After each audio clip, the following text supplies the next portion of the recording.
उसने कहा कि सबसे पहले तो भाई यहाँ पॉलिटिकल मजबूती की जरूरत है, ताकि इसका निर्णय देश के सर्वोच्च संस्थान में गूंजे और वहां से एक अच्छी नीतियों का निर्धारण। और नीतियों के निर्धारण के लिए आंकड़े बेहद जरूरी है, और आंकड़े नहीं रहेंगे तो नीतियों का निर्धारण होगा कैसे? होगा ही नहीं। तो पहले तो भाई वैशाली की आजादी की बात थोड़ा कीजिए। हम लोगों से नीतियों के निर्धारण के लिए जनगणना की बात करना है, जनगणना अभियान गणना कराया देश में, बाकी है वो भी आने वाले टाइम में देश में भी होगी जरूर। आज नहीं तो कल कोई भी सरकार हो इसको दबा नहीं सकती है बहुत दिनों तक, तो करना पड़ेगा और करके अधिकार सबको देना पड़ेगा। तो भाई यह संसदीय क्षेत्र गुलाम है, इसको कैसे आजादी दिलाया जाए? इस पॉलिटिकल पार्टी को प्रेशर कैसे क्रिएट किया जाए? हम लोगों ने नारा दिया कि भाई वैशाली आजादी मांग रही है, तो जब हम लोग इसकी आवाज उठाई तो पार्टी तक ये आवाज पहुंची, विभिन्न पार्टियों में बात गई।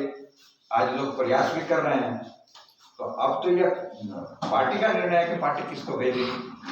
तो लोगों ने कहा अरे सर कुछ नहीं होता, यहाँ उधर से भी वही लोग आते हैं और इधर से भी वही लोग आते हैं, हम लोग कहीं नहीं होते।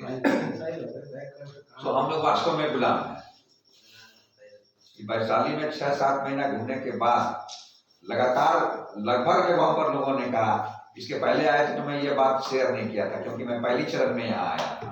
जब मैं आया था गर्मी का मौसम था, पहली चरण में आया था। आप थे और कुछ साथी का चेहरा मुझे याद है जो मैं देख रहा हूँ, आप भी थे। तो उस समय तो हम ऐसी बात हम नहीं कर रहे थे।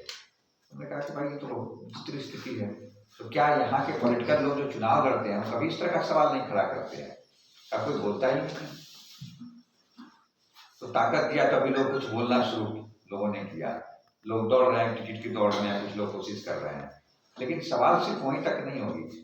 क्या उनको टिकट मिलेगी? क्या पटना दिल्ली में बैठी पार्टियां उनको टिकट देगी?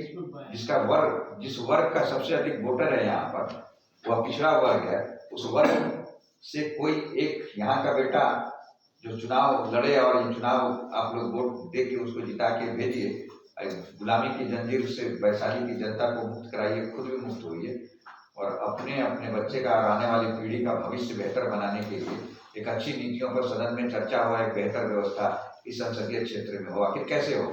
जब तक कि आपके बीच से जिसका वोट ज्यादा उसके बीच से जब तक निकल कर नहीं जाएगा कैसे बनेगा? और आप लोग सवाल कीजिए, जिसको भी आप लोग वोट देते आए, वोट तो किसी किसी को देते होंगे, तो जब वोट आप लोग किसी को देते हैं तो आप पूछे कि हमारे यहाँ एक अच्छी स्कूल आज तक क्यों नहीं हुई? केंद्रीय विद्यालय के लिए आपने क्या किया? हमारे वर्ग के विकास के लिए कितनी बार संसद में, विधानसभाओं में आपने चर्चा की? क्या क्या प्रश्न आपने उठाया? हम लोगों को जरा बताइए। हम तो वोट देते हैं, आपसे नहीं पूछते कुछ। आप आते हैं और हम लोग वोट दे देते हैं।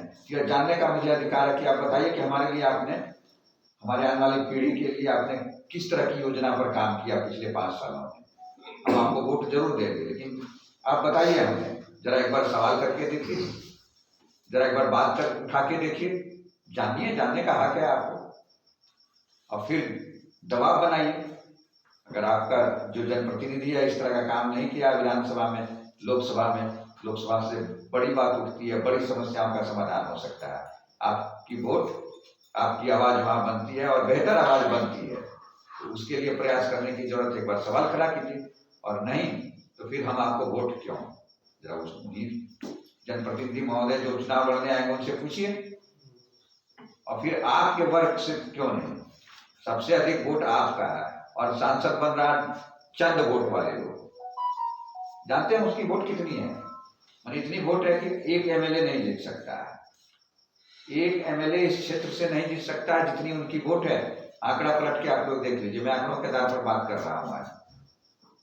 और साल दर साल चुनाव आता है, चुनाव जीत के चला जाता है। इस क्षेत्र का सांसद कितनी बार आपके बीच आया नहीं आया वो तो आप जानते होंगे, कितनी बार आपने प्रश्न उठाया नहीं उठाया आप जानते होंगे। तो वोट आप किस आधार पर भाई देते हैं? कोई जात के नाम पर दे दिया, कोई किसी ने कह दिया वोट दे दिया, कोई एजेंट आया आपने उसके आधार पर वोट दिया। 3 एजेंटों से भी पूछिए, आप सवाल खड़ा कीजिए कि भाई ऐसे वोट नहीं देंगे। जिसको हम वोट देते हैं उससे हम जरा रूबरू होना चाहते हैं, उससे हम जरा बात करना चाहते हैं। 5 मिनट इसी हॉल में खड़ा करके हम लोग बात करना चाहते हैं। डिमांड कीजिए, जरूर आएगा। अगर जनप्रतिनिधि सच्चा होगा, अच्छा होगा तो भागेगा नहीं, आपके बीच जरूर आके 5 मिनट के लिए भी आएगा, लेकिन आपकी उपस्थिति दर्ज करा के आपके प्रश्नों का उत्तर देने का हर संभव कोशिश करेगा। अगर वह व्यक्ति आपका वोट लेके सदन में आवाज अगर बना है आपके विकास के लिए, आपके बच्चे के विकास के लिए, आपकी आने वाली पीढ़ी की भविष्य को सुनिश्चित करने के लिए, बेहतर भविष्य के निर्धारण के लिए अगर नीतियों पर चर्चा किया है या ऐसा कोई सवाल उठाया है तो जरूर आपके बीच आएगा और जरूर बात करेगा। दीजिए वोट उसको। हम तो बस इतनी सी बात कहने आए हैं, लेकिन आपसे ये आग्रह करने आए कि आप गुलाम हैं, यहाँ की जनता गुलाम है, आपके पास वोट है, आप मालिक हैं वोट के, सबसे अधिक वोट आप लोगों का है। आप अपने बीच, अपने लोग, अपने वर्ग के बीच के लोगों का नुमाइंदगी तय कीजिए, उनको विधानसभा में भेजिए, उनको लोकसभा में भेजिए और एक बेहतर भविष्य, आने वाली पीढ़ी के लिए बेहतर भविष्य बनाने का सपना लेकर उन लोगों को मजबूत कीजिए और उन लोगों से एक बेहतर नीति निर्धारण कराइए। समय बहुत ज्यादा हो चुका है, हम लोग बहुत लगातार सभाओं को करते हुए आ रहे हैं। अब इतनी बात समाप्त करके हम क्या जैसे दो शब्द सुनना चाहेंगे कि आप लोग इस तरह का पहल कीजिए। आप सबको हम प्रणाम करते हैं, अपना आभार व्यक्त करते हैं कि हमें दोबारा यहाँ मौका आया।